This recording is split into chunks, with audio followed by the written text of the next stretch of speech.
क्या आपको भोले बाबा और पार्वती माता की वो कहानी याद है जिसमें भोले बाबा बताते हैं कि अगर आपका अपना भी आपको बुला रहा हो और वो सच्चे मन से आपको नहीं बुला रहा तो वहाँ पर उसके घर नहीं जाना चाहिए। यही बात बाबा की ये कहानी समझाती है। और ये कहानी जो है ये जुड़ी हुई है महालसापति से। महालसापति बाबा के एक ऐसे भक्त थे जो बाबा के साथ दिन रात उठते बैठते थे और द्वारका माई में उठने बैठने के साथ साथ बाबा के साथ रात में भी कभी कभार वो द्वारका माई में विश्राम किया करते थे। महालसापति एक ऐसे भक्त थे जिन्होंने बाबा की सेवा बहुत लंबे समय तक की और बाबा की कहा हुआ वो हर समय मानते थे।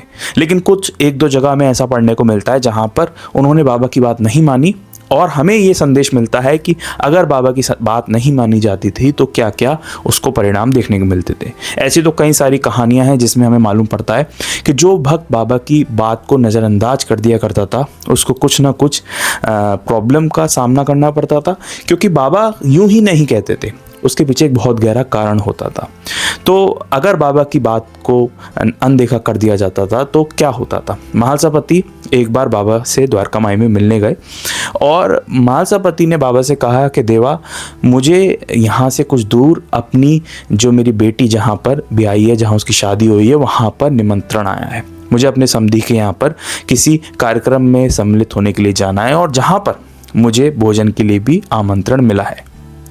बाबा मुस्कुराते हैं और बोलते हैं, भगत तुम वहाँ पर नहीं जाओगे। महालसापति थोड़े से इस बात को सोचते हैं और फिर बाबा से कहते हैं कि बाबा, मेरी बेटी के यहाँ से न्योता आया है और मैं समधियों के बिल्कुल जाऊँगा। ऐसा कैसे हो सकता है कि मेरे समधी ने मुझे बुलाया हो और मैं वहाँ नहीं जाऊँ। बाबा ने कहा कि उन्होंने तुम्हें पूरे मन से नहीं बुलाया है, वहाँ मत जाओ, तुम्हें वहाँ जाकर अच्छा नहीं लगेगा। बाबा की बात मानने के लिए महालसापति के पास कोई वजह थी नहीं, लेकिन बाबा जानते थे कि जो महालसापति के समधी हैं वो बहुत पैसे वाले हैं, बहुत रिच हैं। और कहीं ना कहीं महालसापति समझे ना समझे लेकिन बाबा हर बात को समझते हैं कि वो महालसापति को ज़्यादा इम्पोर्टेंस नहीं देते, या ये मैं कहूँ कि कहीं ना कहीं पर उनको बहुत छोटा व्यक्ति समझते हैं, जिस वजह से उस बराबर की इज्जत उन्हें नहीं देते। वो ये बात बाबा को पता थी, लेकिन महालसापति ने इस बात को नज़रअंदाज कर दिया और वो अपने समधी के यहाँ पे चले गए। जब वो उस गांव में पहुंचते हैं, उनके घर पर जैसे ही वो पहुंचते हैं वो देखते हैं कि जो कार्यक्रम था वो समय से पहले ही समाप्त करके सारा भोजन उनके पूरे परिवार ने कर लिया था और भोजन करने के बाद वो सब आराम से बैठे बातें कर रहे थे। जब महालसापति वहाँ पहुंचे तो उन्हें मालूम पड़ा और उन पर लोग हंसने लगे, क्योंकि समय पे वो पहुंच चुके थे, ऐसा नहीं है वो लेट पहुंचे थे, लेकिन फिर भी सारा कार्यक्रम वहाँ समाप्त हो चुका था और उनके लिए खाने के लिए भोजन नहीं रखा गया था। ये बात उनको समझ में आई कि मैं समय से यहाँ आया, मैं निमंत्रण मुझे मिला था, फिर भी मैं यहाँ आया लेकिन मुझे भोजन करने को नहीं मिला। तब उनको बाबा की कही वो बात याद आती है कि बाबा ने इसलिए कहा था कि मत जाओ भगत, वहाँ जाकर तुम्हें अच्छा नहीं लगेगा। और बाबा नहीं चाहते थे कि उनके भक्त का कहीं पर भी कोई किसी तरह का अपमान करे। ये अपमान उन्होंने सह लिया। महालसापति की एक बहुत प्यारी बात उनके इस पूरे जीवन चरित्र से हमें जानने को मिलती है कि महालसापति ने कभी आर्ग्यू नहीं किया, कभी विरोध नहीं किया। भले ही किसी भी परिस्थिति में वो रहे, लेकिन उन्होंने कभी विरोध नहीं किया। वहाँ पर भी उन्होंने किसी से कुछ भी नहीं कहा और चुपचाप बिना खाना खाए वो शिरडी लौट आए और बाबा से अपनी इस भूल के लिए माफ़ी मांगी, क्योंकि बाबा का कहा हुआ ठुकराना किसी भक्त को नहीं चाहिए। और ये बात हमें भी जानने को मिलती है। एक और अवसर पर महालसापति को एक दूसरे गाँव से निमंत्रण आया। रामभाव हरदे एक व्यक्ति थे और उन्होंने महालसापति को एक ग्रंथ पढ़ने के लिए, पुराण पढ़ने के लिए अपने गांव में बुलाया, क्योंकि महालसापति पुजारी भी थे, पंडित भी थे।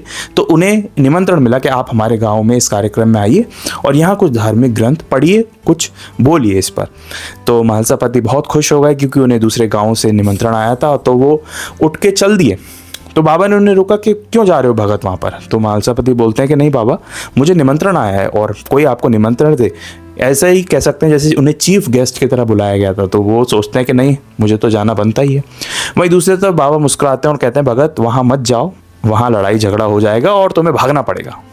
तो महालसापति मुस्कुराने लग जाते हैं कि बाबा तो कुछ भी कहते हैं।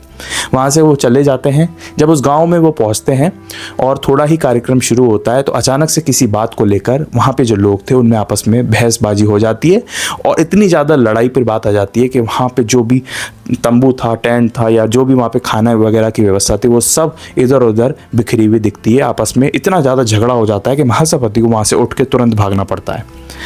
तब उन्हें दोबारा बाबा की बात याद आती है कि बाबा जो भी कहते हैं उसके पीछे एक बहुत निश्चित गहरा कारण होता है, क्योंकि बाबा ये किसी भक्त के विरोध में नहीं कहते।